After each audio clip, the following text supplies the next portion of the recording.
कवन कारण पापा हो हमारा के होते जला कवन कारण पापा हो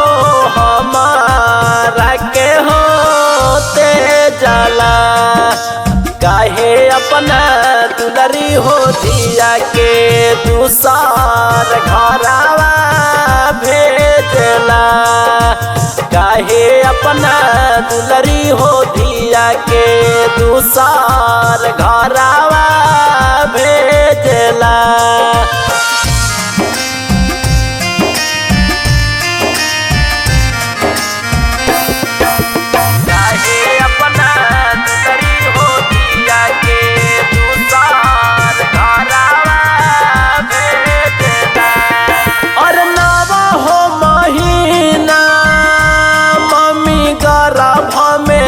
खालू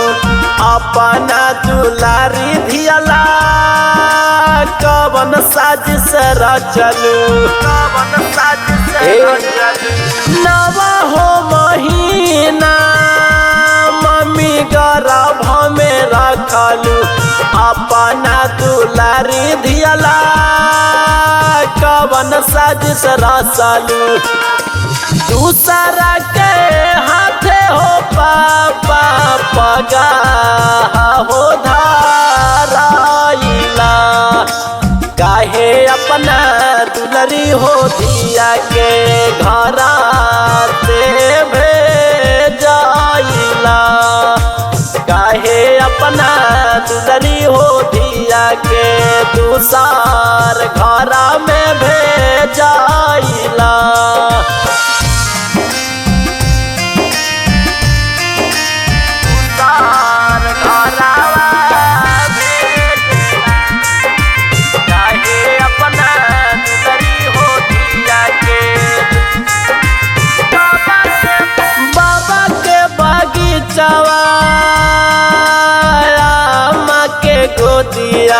सखिया साले हर छुटली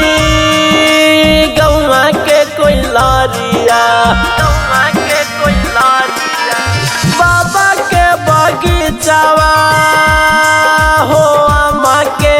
गोदिया सखिया साले हर छुटली गौवा के कोई लारिया सूजित के हाथे हो पापा पगा हो धाराइला काहे अपना दुलरी हो बेटी के दूसर घरा में भेजला काहे अपना दुलरी हो दिया के दूसर घरा में